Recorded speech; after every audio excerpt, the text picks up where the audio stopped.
വളരെ എളുപ്പത്തിൽ നാടൻ രുചിയിൽ ഉണ്ടാക്കാൻ പറ്റുന്നൊരു ചിക്കൻ റോസ്റ്റിൻ്റെ റെസിപ്പിയാണ്.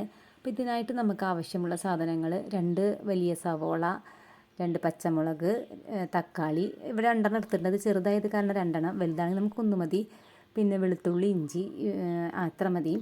അപ്പോൾ ആവശ്യമുള്ള സാധനങ്ങൾ നമ്മൾ ആദ്യം തന്നെ അരിഞ്ഞ് വെക്കണം. അതായത് ഒന്ന് നമ്മൾ എടുത്തിട്ട് പിന്നെ നമുക്ക് ആവശ്യമുള്ളത് ഇപ്പോൾ വേറെ പോയി എടുക്കുമ്പോൾ നമുക്കത് ബുദ്ധിമുട്ടായി തോന്നും. അപ്പോൾ നമുക്ക് ആവശ്യമുള്ള സാധനങ്ങൾ നമ്മൾ ആദ്യം തന്നെ അരിഞ്ഞ് വെക്കുക.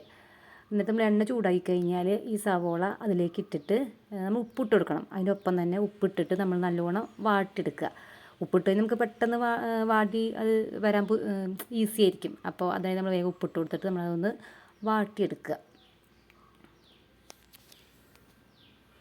സവോള ഒന്ന് വാടി വന്നു കഴിഞ്ഞാൽ നമ്മൾ അരിഞ്ഞു വെച്ചിരിക്കുന്ന ഇഞ്ചിയും വെളുത്തുള്ളിയും കൂടി നമ്മൾ അതിലേക്ക് ഇട്ട് കൊടുക്കുക. ഇത് നമ്മൾ നന്നായിട്ടൊന്ന് ഇളക്കി കൊടുക്കുക. ഇളക്കി കൊടുത്തില്ലെങ്കിൽ അടി പിടിക്കുള്ളൂ, വേഗം കരിഞ്ഞു പോവും. അപ്പോൾ നന്നായി ഇളക്കി കൊടുക്കുക. അപ്പോൾ എല്ലാം നന്നായി വാടി വന്നതിന് ശേഷം നമ്മൾ പൊടികളാണ് ഇതിലേക്ക് ആഡ് ചെയ്യാൻ പോകുന്നത്. അപ്പോൾ 1.5 ടീസ്പൂൺ മുളക് പൊടി. അപ്പം എരിവ് വേണ്ടവർക്ക്, കൂടുതൽ വേണ്ടവർക്ക് അതിനനുസരിച്ച് ഇട്ട് കൊടുക്കാം. ഇതൊരു 1.5 kg ചിക്കനാണ്. പിന്നെ മല്ലിപ്പൊടി ഇട്ട് കൊടുക്കണം. പിന്നെ ഒരു ടീസ്പൂണ് മഞ്ഞൾപ്പൊടി ഇട്ട് കൊടുക്കണം. എന്നിട്ട് നന്നായിട്ടൊന്ന് ഇളക്കി കൊടുക്കുക. പൊടികളുടെ പച്ചമണമൊക്കെ ഒന്ന് പോകാൻ വേണ്ടിയിട്ട് ഒന്ന് ഇളക്കി കൊടുക്കുക. അപ്പോൾ ഇളക്കി കൊടുത്തു കഴിഞ്ഞിട്ട് നമ്മൾ അതിലേക്ക് പിന്നെ ചിക്കനാണ് ഇടാൻ പോണത്. ചിക്കനിൽ നമ്മൾ മുന്നേ കൂട്ടി മസാലകളൊന്നും പുരട്ടി വെച്ചിട്ടുണ്ടായിരുന്നില്ല. അപ്പോൾ അത് കാരണം നമ്മൾ ഇതിലേക്ക് ഇട്ടിട്ട് നമ്മൾ നന്നായിട്ട് ഇളക്കി കൊടുത്തുകൊണ്ടിരിക്കണം. ഒന്ന് മിക്സ് ചെയ്യുക. മസാലകളൊക്കെ ഒന്ന് പിടിക്കുന്ന വരെ നമ്മളൊന്ന് മിക്സ് ചെയ്യുക.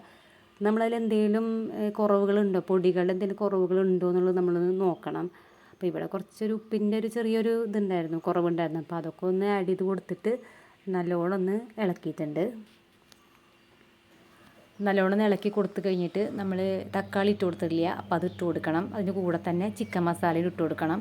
ഇത് നല്ലോണം ഒന്ന് ഇളക്കിയിട്ട് നമ്മളത് അടച്ച് വയ്ക്കുക. ഒരു 10-15 മിനിറ്റ് നേരം ഒന്ന് അടച്ച് വയ്ക്കുക. അപ്പോൾ അത് കഴിഞ്ഞിട്ട് തുറന്ന് നോക്കുക. അപ്പോൾ ഇനി വെള്ളം ഉണ്ടെങ്കിൽ നമ്മളതൊന്നുകൂടി വറ്റിച്ചെടുത്താൽ മതി. അപ്പോൾ ഇത്രയേ ഉള്ളൂ. അപ്പോൾ ഇഷ്ടപ്പെട്ട് കഴിഞ്ഞാൽ എല്ലാവരും ഒന്ന് ലൈക്ക് ചെയ്യുക, സബ്സ്ക്രൈബ് ചെയ്യുക, കമൻറ്റ് ഇടുക. അപ്പോൾ എല്ലാവരും ഒന്ന് ഉണ്ടാക്കി നോക്കണം. എന്നിട്ട് അഭിപ്രായമൊക്കെ ഒന്ന് അറിയിക്കണം.